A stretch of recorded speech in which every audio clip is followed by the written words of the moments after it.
Jemaat GBI Mepapak yang dikasih Tuhan, kembali lagi di ibadah KTM online GBI Mepapak. Kami berharap seluruh jemaat yang menonton tayangan ini dapat merasakan hadirat Tuhan dalam firman yang disampaikan oleh hamba-Nya. Untuk mengetahui updatean terbaru kegiatan GBI Mepapak, Bapak Ibu jangan lupa subscribe, like, comment, and share kepada saudara dan kerabat kalian. Shalom jemaat yang dikasih Tuhan, mari kita saksikan kegiatan GBI Mepapak dalam sepekan ini.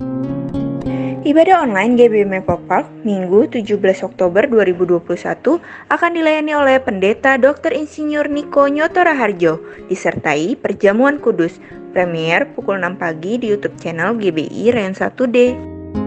Untuk jemaat yang ingin didoakan secara khusus, dapat menghubungi di nomor berikut ini. Untuk kegiatan GBI Mepapak, Bapak Ibu dapat melihat sosial media kami di slide berikut ini.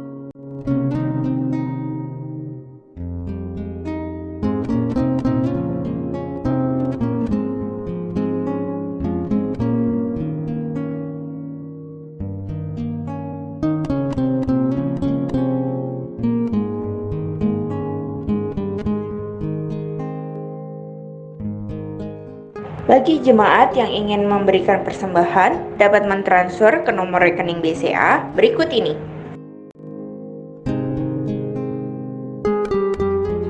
Demikianlah info news GBI Mepapak sepekan ini.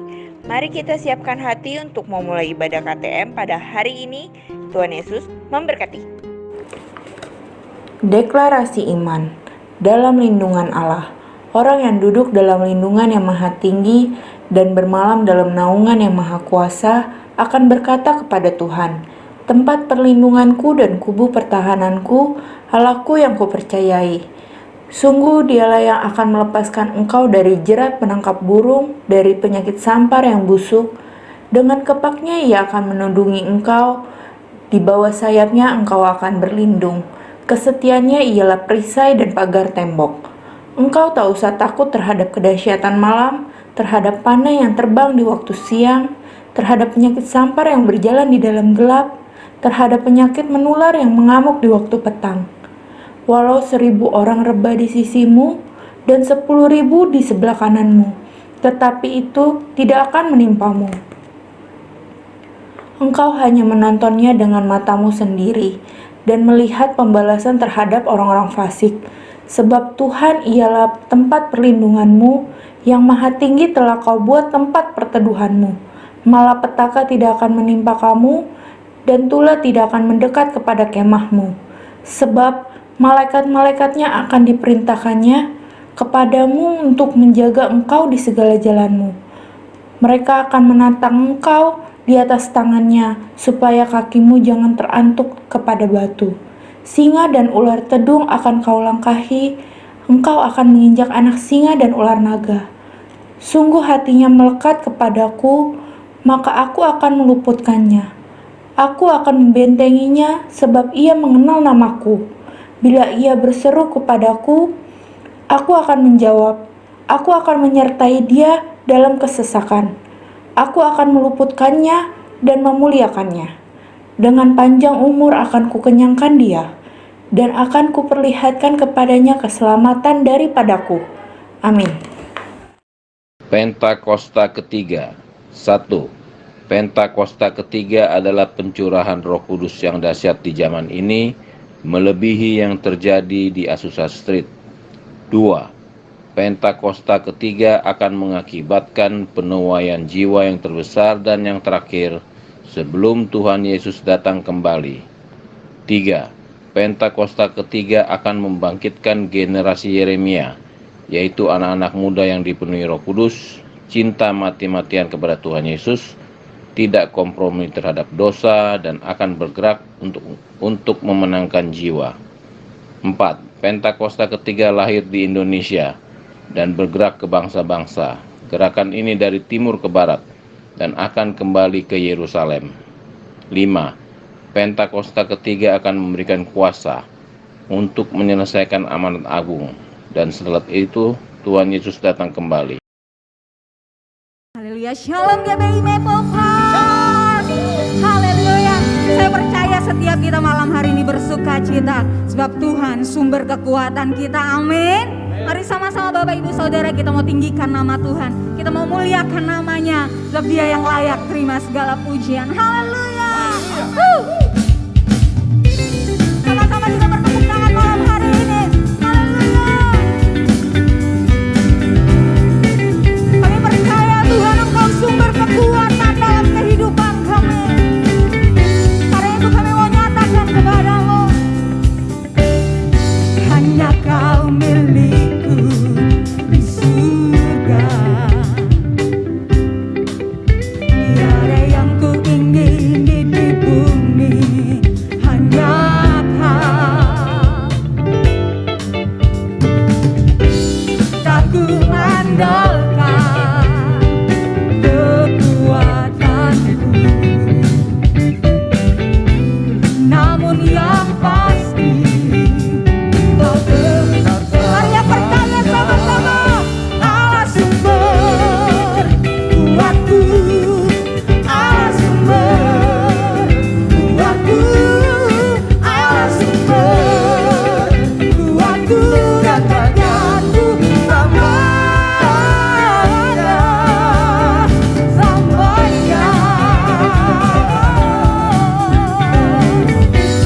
Mari sama-sama kita membawa pujian kita kepada Tuhan. Haleluya.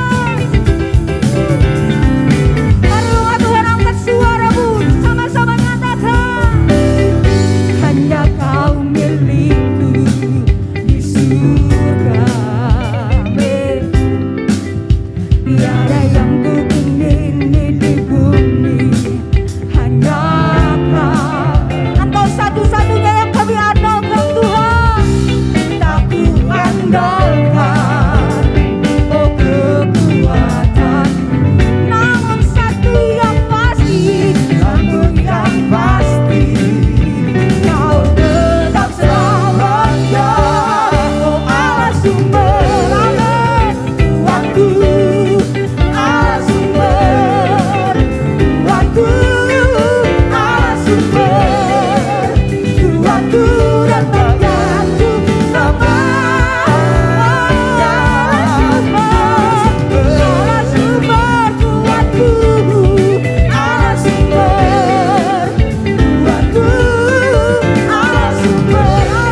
amin, kuatku, dan tergantu selamanya, selamanya.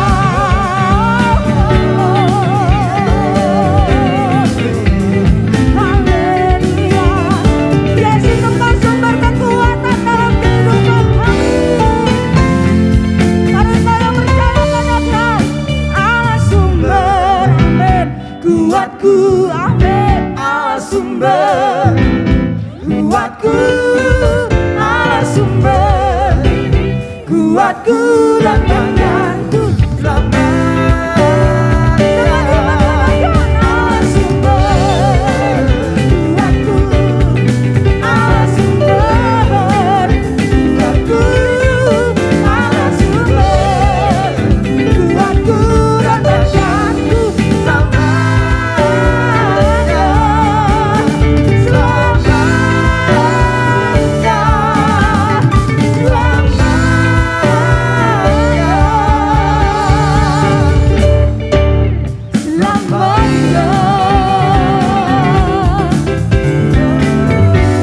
dari selamanya sampai selama-lamanya.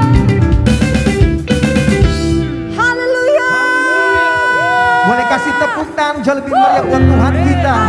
Haleluya. Haleluya. Dan Engkau hadir di tengah kami, dan kami tinggikan nama-Mu Tuhan. Haleluya. Kasih tepuk tangan jauh lebih meriah buat Allah lagi.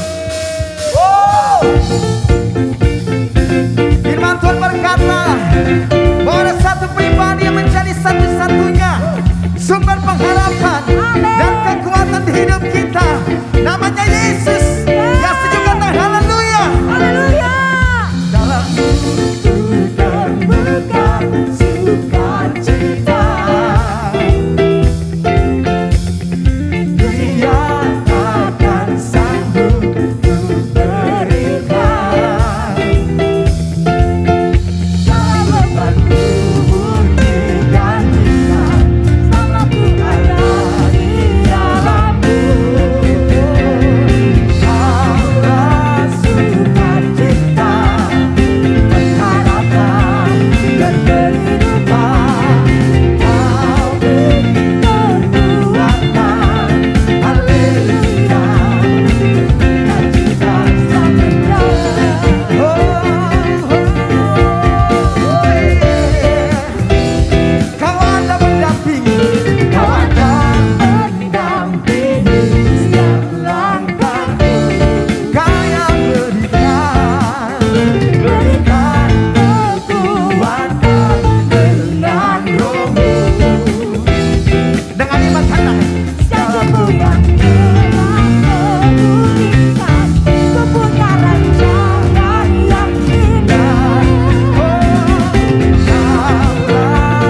setuju boleh katakan amin. Yang setuju angkat dua tangan kita, yuk sama-sama katakan. Let's go.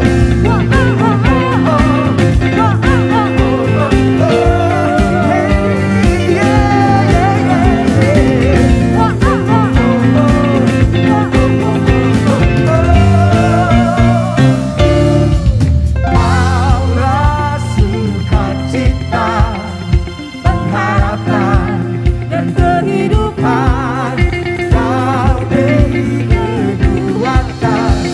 Haleluya, haleluya. Aura sukacita, pengharapan dan kehidupan, kau beri kekuatan. Haleluya, bersukacita. Haleluya, bersukacita. Haleluya, bersukacita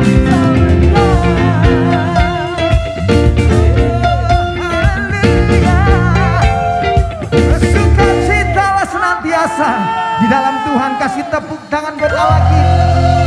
Katakan haleluya. Haleluya, haleluya, haleluya, haleluya. Kami percaya selalu ada mujizat waktu kami memuji menyembah Engkau. Karena itu kami bawa pujian penyembahan kami.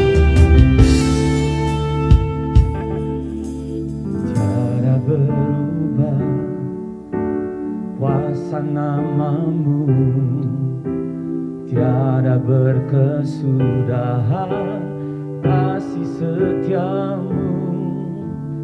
Apabila Tuhan sudah berfirman, maka semuanya jadi. Selama ku menyembah-Mu, ku percaya bahwa mujizat masih terjadi. Selama Kau besertaku, melihat ada mujizat setiap hari. Mari Bapak Ibu Saudara, angkat pujian ini, katakan pada Tuhan,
kami percaya waktu kami datang ke hadirat-Mu, mengangkat penyembahan kami, mengangkat pujian kami, mengangkat tangan kami, satu hal yang kami percaya, Engkau turun tangan atas setiap kami, menyatakan kemuliaan-Mu, menyatakan mujizat-Mu.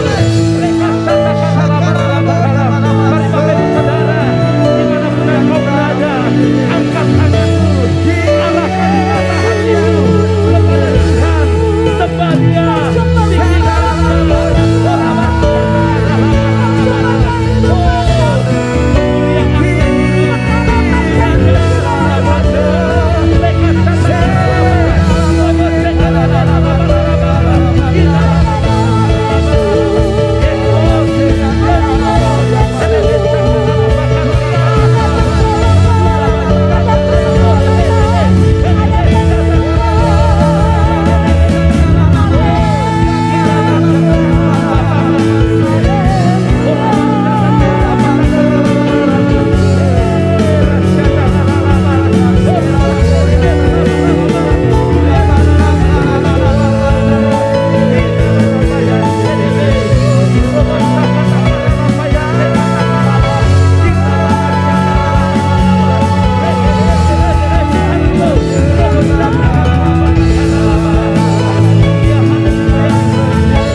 selama ku menyembah-Mu, ku percaya bahwa mujizat masih terjadi. Selama Kau besertaku, ku melihat ada mujizat setiap hari. Selama ku menyembah-Mu, ku percaya bahwa kami percaya Tuhan masih terjadi. Selama Kau beserta kami, kami akan selalu melihat ada mujizat setiap hari. Ku melihat ada mujizat setiap hari. Selama ku menyembah-Mu, ku percaya bahwa mujizat masih terjadi. Selama Kau besertaku, ku melihat ada mujizat setiap hati yang percaya. Selama ku menyembah-Mu, ku percaya bahwa mujizat masih terjadi.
kita berdoa terlebih dahulu.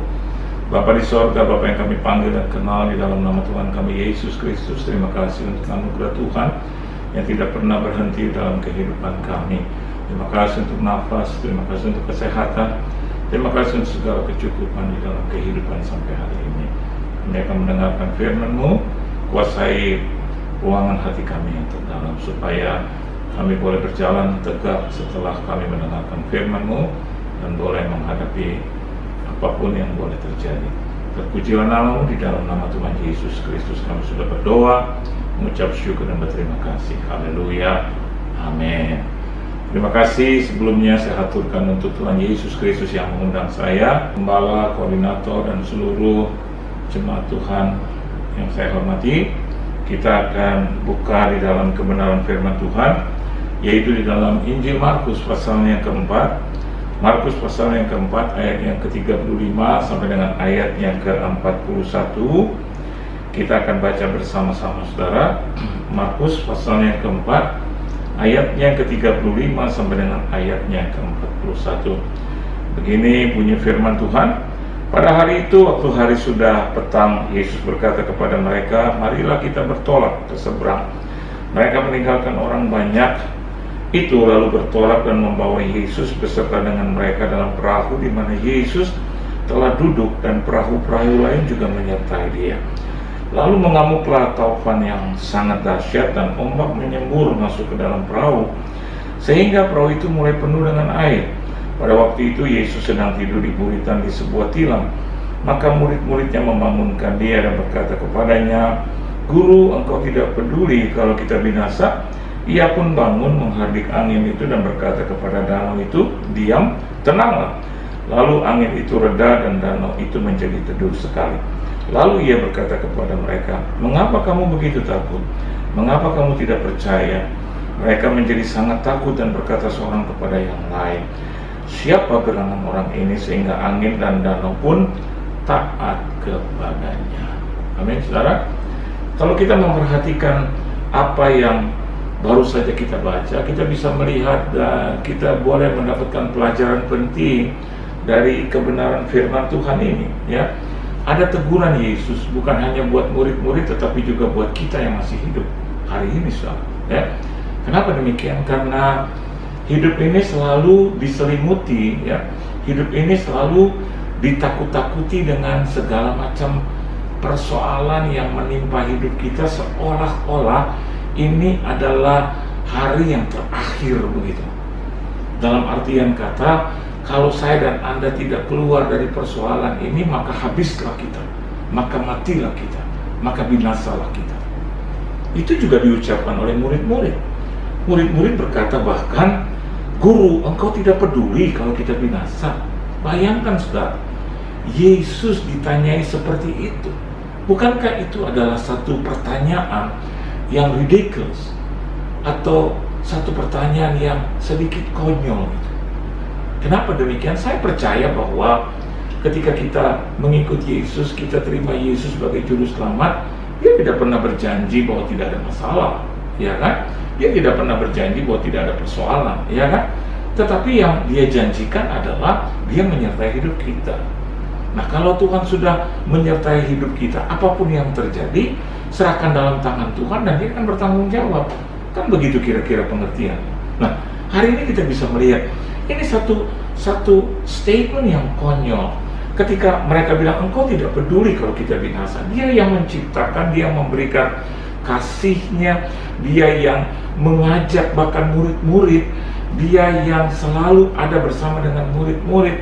Tetapi saya dan Anda khususnya sebagai murid-murid Tuhan tidak pernah mau belajar dari apa yang pernah terjadi, sedang terjadi, dan bahkan yang akan terjadi dalam hidup kita. Hidup ini sesungguhnya satu pelajaran demi pelajaran. Kita bisa belajar di situ. Kapan kita bisa belajar? Apakah ketika menjelang Yesus datang kali yang kedua? Tidak. Tetapi tiap-tiap hari ada pengajaran dari Tuhan supaya saya dan Anda menjadi orang-orang yang dikuatkan imannya, atau dengan kata lain, iman kita semakin bertumbuh. Karena ujung-ujungnya, in the end of the world, Yesus hanya mencari iman. Masih adakah iman di bumi ini? iman percaya kepada dia. Berarti ketika dia berkata seperti itu, dia sedang mencari atau masih adakah iman di muka bumi, itu berarti bahwa banyak orang akan kehilangan iman, banyak orang akan kehilangan kepercayaan, saudara. Kepercayaan kepada apa?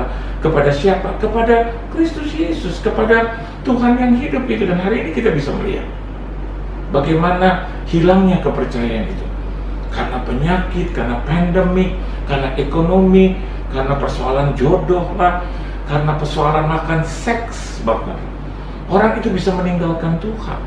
Mereka berkata, oh jodohku bukan yang ini, maka terjadi perceraian. Atau jodohku bukan perempuan ini, atau jodohku bukan lelaki ini. Sehingga dia mencari pribadi orang yang bertentangan dengan apa yang sudah Tuhan plotkan atau Tuhan rencanakan. Pria kan harus dengan wanita, wanita kan harus juga dengan pria.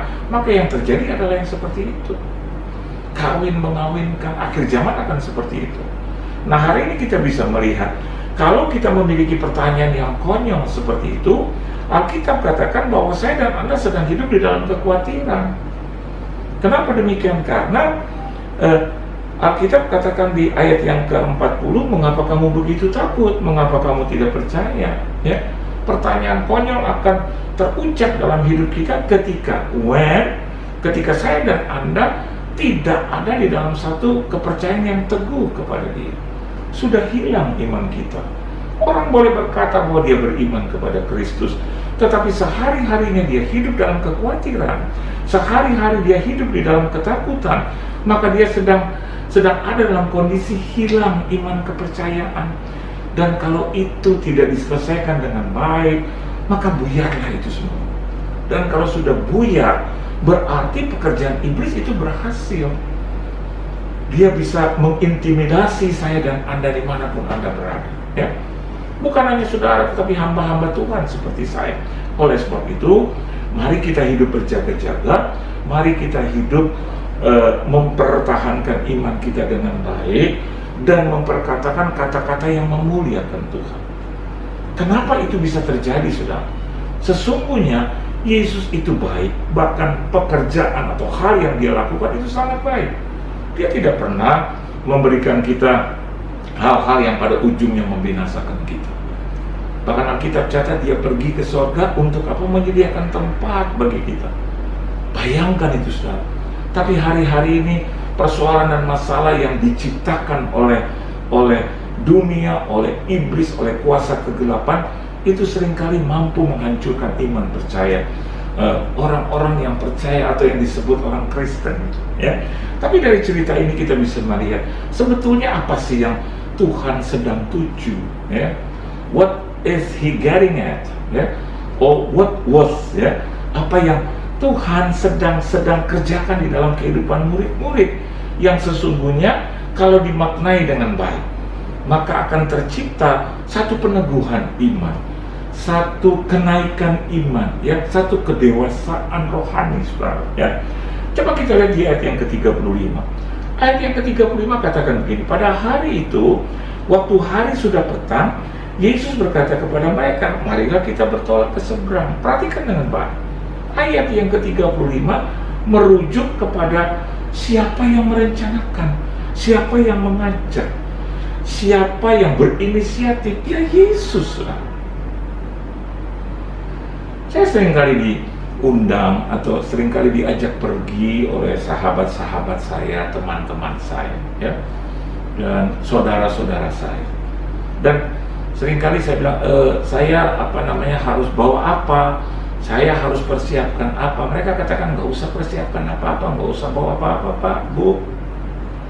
Bawa aja pakaian di badan dan juga pakaian secukupnya. Kita nginep katakan 2 hari, kadang 3 hari, ya. Kadang pelayanan 3 hari, setelah pelayanan 2 hari yang tersisa itu dibawa jalan-jalan, dibawa ke tempat-tempat, restoran, tempat makan, ya. Bahkan hotel yang sudah disediakan atau tempat tinggal yang disediakan. Yang bertanggung jawab siapa, saudara? Yang mengajak. Teman saya, sahabat saya, saudara saya, mereka yang mengajak. Meskipun saya sudah mempersiapkan, ya, segala sesuatunya dengan baik. Tetapi karena dia bilang, Pak, Bu, ini semua menjadi tanggungan kita. Coba Anda lihat ayat 35. Apapun yang terjadi, ya, setelah hari sudah petang dan Yesus berkata, marilah kita bertolak ke seberang. Perhatikan kata kita di situ. Berarti kan with Jesus, lah. Dan perhatikan juga hidup kita. Hari-hari ini hidup kita berserta dengan Tuhan, disertai oleh Tuhan. Dia yang mengajar, dia yang membimbing, dia yang memanggil, dia yang memilih saya dan Anda. Berarti dengan kata lain dia bertanggung jawab. Jadi hal yang pertama yang saya mau bagikan buat Anda, ketika dia memanggil saya, dia memilih saya, memanggil saudara, memilih saudara, ini bicara tentang bagaimana Yesus itu sebagai pribadi yang bertanggung jawab ingin mengajak kita masuk dalam pengalaman pribadi. Bukan hanya pengalaman hidup, saudara. Pengalaman hidup itu biasa, tidur ya pada hari keempat, kelima, ketiga bangun jam 8, pengalaman hidup. Tapi pengalaman pribadi itu sifatnya rohani, sifatnya itu spesial, khusus. Supaya apa? Supaya dia ingin dikenal. Dia ingin saya dan Anda mengenal dia lebih jauh lagi. Alkitab katakan, Paulus katakan, yang ku kehendaki adalah mengenal kuasa kebangkitan dia. Mengenal dia dan kuasa kebangkitan.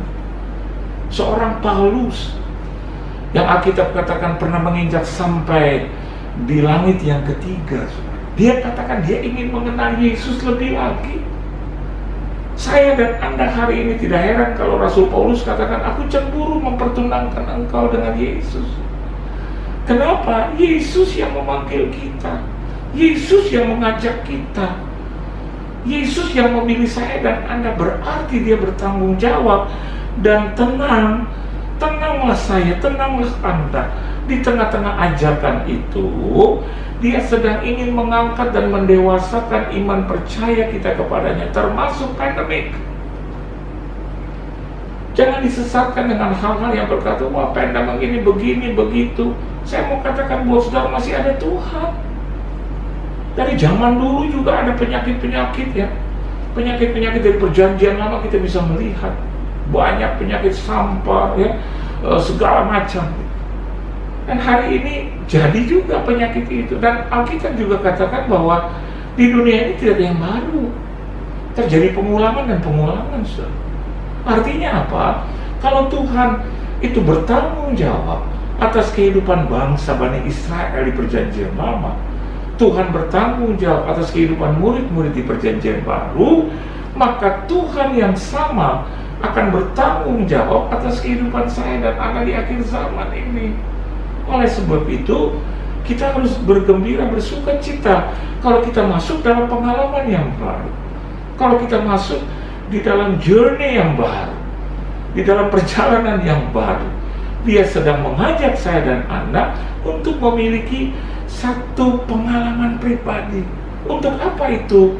Selain menguatkan hidup kita sendiri, yang kedua adalah menguatkan orang lain. Kita tidak lagi mengatakan kata orang, tetapi kita akan berkata, aku mengalaminya sendiri. Jadi aku bercerita kepadamu bukan karena kata orang, bukan karena cerita orang, tetapi karena aku mengalaminya sendiri. Ini maksudnya, saudara. Yang kedua, yang kalau kita bisa telaah dari kebenaran firman ini, di ayat yang ke-36 Alkitab katakan begini, mereka meninggalkan orang banyak itu, lalu bertolak dan membawa Yesus beserta dengan mereka dalam perahu di mana Yesus telah duduk, dan perahu-perahu lain juga menyertai dia. Apa pengertian dari ayat ini? Anda bisa melihat mereka meninggalkan orang banyak itu. Waktunya juga bagi kita untuk meninggalkan hal-hal yang ada di belakang kita. Kehidupan yang lama, yang dipenuhi dengan kesalahan dan dosa, dipenuhi dengan bercak-bercak yang mendukakan hati Tuhan, itu harus ditinggalkan. Dan hal yang kedua, saya dan Anda juga harus berani memisahkan diri dari dosa, dari kesalahan, dari keduniawian, saudara, dari kedagingan, meninggalkan orang banyak. Mungkin hari ini kata banyak itu berarti teman-teman, orang-orang yang yang menurut hemat Tuhan adalah orang-orang yang sesungguhnya dia tidak sukai. Tetapi saya dan Anda tetap saja terlibat dengan orang-orang itu. Tetap saja mau bukan hanya bergaul, tetapi mau melekat saja dengan mereka. Kalau begitu apa bedanya dong kehidupan baru dengan kehidupan yang lama? Tidak ada beda sama sekali. Saya dan Anda harus berani keluar, berani memisahkan diri dari keramaian, bisingnya yang bersifat keduniawian, bukan yang dunia ya saudara. Kalau Anda bekerja ya itu memang kita masih ada di dunia, pekerjaan dunia kita harus lakukan dan lakoni itu. Tapi yang keduniawian itu, hal-hal yang akan melemahkan kita. Saya harus berani, Anda harus berani tarik satu garis yang keras, ya, artinya garis yang tanpa kompromi. Karena kalau kita ada di situ terus, maka percayalah, kita tidak akan pernah bisa lepas dari bayang-bayang itu. Mungkin kita berkata begini, iya Pak, saya kenal dia puluhan tahun Pak. Oke, saya mengerti itu. Saya juga begitu, saudara. Saya harus melepaskan kehidupan lama. Kenapa demikian? Oh, kalau begitu berkurang dong teman-teman nanti. Tidak, Tuhan akan memberikan teman-teman yang betul-betul menguatkan engkau, saling menguatkan satu dengan yang lain. Bukan hanya teman-teman yang melemahkan, teman-teman yang membuka keran-keran atau gerbang-gerbang dosa. Bukan yang seperti itu. Nanti Tuhan akan berikan teman-teman yang terbaik buat kita, sahabat-sahabat yang terbaik buat kita. Untuk apa? Untuk menguatkan satu dengan yang lain. Hal yang kedua, kita bisa melihat di sini bahwa sesungguhnya apa yang Tuhan tawarkan kepada saya dan Anda adalah terlebih dahulu tinggalkan dulu yang seperti itu. Kedagingan tidak perlu, saudara. Kesombongan, kemarahan, emosional, ya, terburu-buru nafsu gitu, ya, tidak memperhitungkan segala sesuatu dengan baik gitu, gampang panas hati gitu loh, saudara. Gampang mengucap kata-kata gitu yang kotor, yang tidak baik, gampang disulut, dipancing gitu kemarahannya. Rasanya itu yang harus kita tinggal. Kita sedang masuk dalam kehidupan yang baru. Bahkan saya berani juga katakan pandemik itu juga mengajarkan itu buat kita. Orang work from home, orang akhirnya sadar bahwa mereka boleh memiliki segala sesuatu, tapi kalau mereka tidak memiliki Tuhan sia-sia. Amin, saudara. Kita boleh punya banyak ini, banyak itu, tapi sedikit Tuhan, saya mau katakan kita binasa. Tetapi kalau kita punya Tuhan ya dalam kehidupan kita yang banyak gitu, di hati, di pikiran, ya, di sanubari kita, di darah kita, di daging kita, di mata kita, di mulut kita, saudara, di setiap anggota tubuh kita, maka saya berani katakan bahwa kita akan tetap kuat, kita akan tetap diberkati. Walaupun saya juga tidak memungkiri hidup ini susah, hidup ini harus berjuang, tapi ada Yesus, ada Yesus, ada Yesus, ada Yesus yang menolong hidupku, ada Yesus, ada Yesus, ada Yesus yang menghibur hatiku. Oleh sebab itu, seberapa banyak saya dan Anda berani untuk hidup memisahkan diri dengan segala bentuk kelemahan, dosa, kesalahan, itu akan membuat hidup kita menjadi kuat, dan kekhawatiran itu semakin lama semakin dipangkas. Yang ada adalah keyakinan dan kepercayaan kepada Tuhan. Dan yang ketiga, saudara, di ayat yang ke-37 di situ dikatakan, lalu mengamuklah taufan yang sangat dahsyat dan ombak menyempur masuk ke dalam perahu, sehingga perahu itu mulai penuh dengan air. Kenapa bisa seperti itu? Maksud saya, air itu bisa masuk karena ombak dan menyembur ke dalam perahu itu. Kenapa bisa seperti itu? Mungkin Anda berasumsi kan ada Tuhan, Pak. Kan ada Yesus, betul. Saya punya Yesus dalam hidup saya, tetapi juga saya tidak kekurangan masalah tuh. Masalah ada aja tiap-tiap hari, ya. Saya tidak undang itu masalah, dia hadir, saudara. Dia datang. Jadi orang Kristen nggak usah undang-undang masalah, dia datang, saudara. Tapi kan persoalannya bukan di situ, boleh datang, boleh tidak, kan begitu. Tetapi ketahanan hidup kita itu yang perlu. Nah, ketahanan itu bisa terjadi kalau Yesus ada dalam hidup kita, dia menyertai kita. Kalau Anda perhatikan di ayat yang ke-36 yang baru saja kita baca di situ, ya, Yesus telah duduk dan perahu-perahu lain juga menyertai dia. Antara Yesus duduk, antara mereka masuk ke dalam perahu, ya, dan perahu-perahu lain mengikuti dia, dan amukan taufan yang sangat dahsyat, saya melihat tidak terlalu lama. Kenapa demikian? Karena ayat yang ke-37 ada kata sambung, yaitu lalu.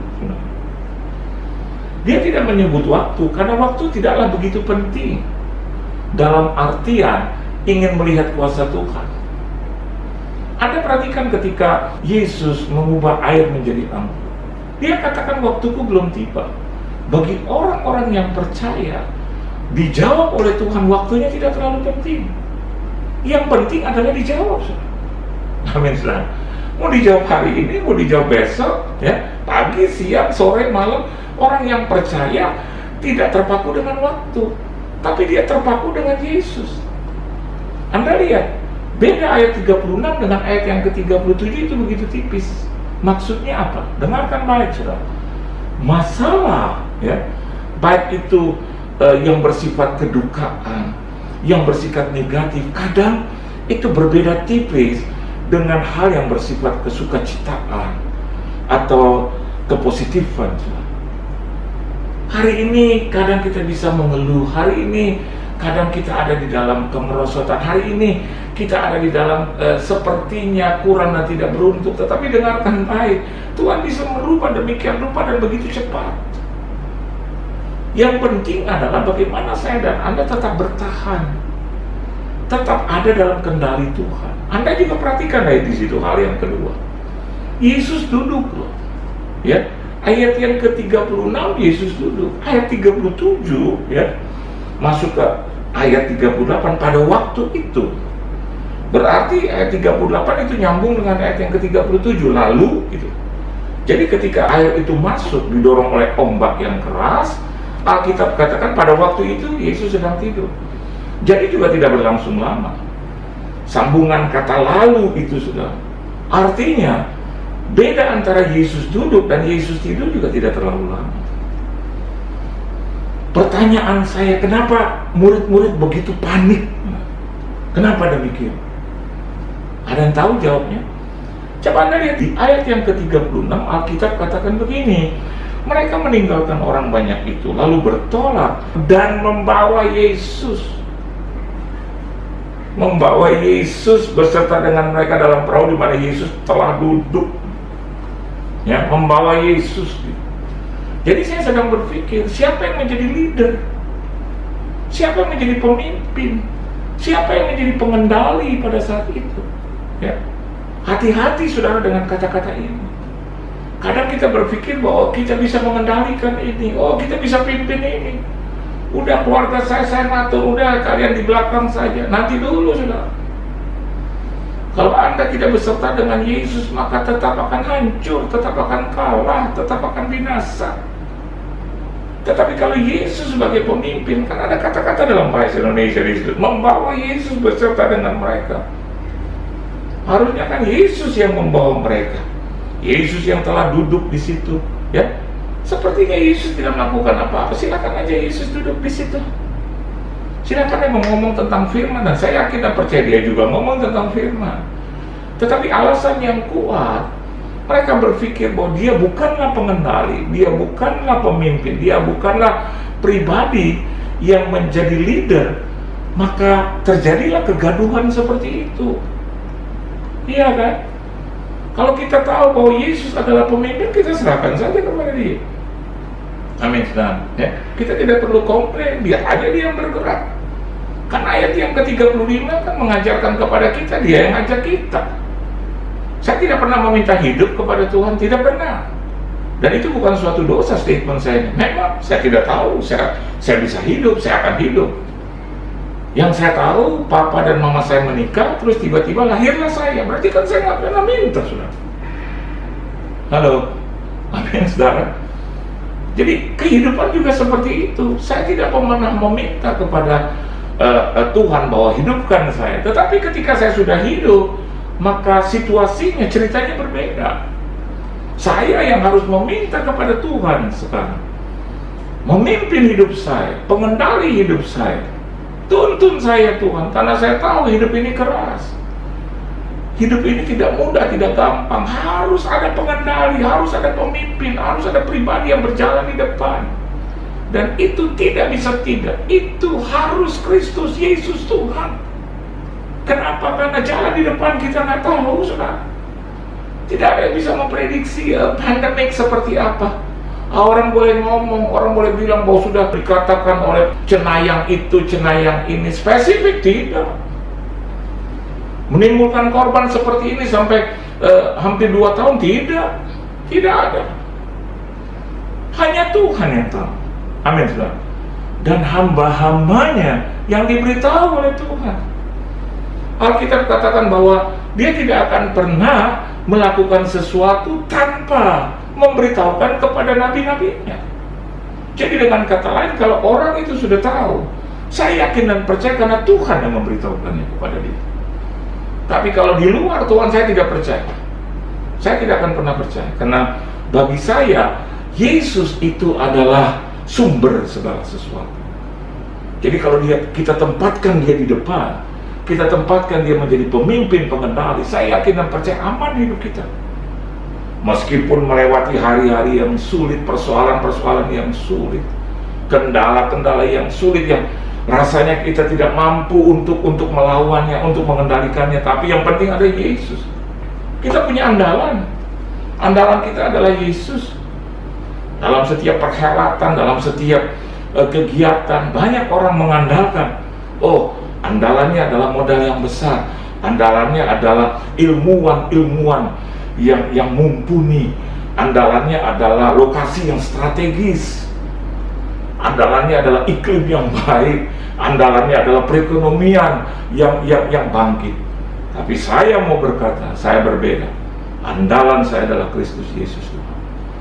Saya boleh melihat ini baik, ekonomi baik, saya boleh melihat lokasinya baik, saya boleh melihat keuangannya baik, modalnya baik, sumber daya manusia, sumber daya alamnya baik. Tapi kalau tidak ada Yesus, saya berani katakan, saya dan Anda pasti akan menemui jalan yang buntu. Kita bisa melihat sekarang ada begitu banyak orang-orang yang hebat jatuh, saudara. Kita bisa melihat perusahaan-perusahaan yang besar itu rubuh, saudara, roboh, tumbang, saudara. Orang-orang kuat kemana mereka sekarang?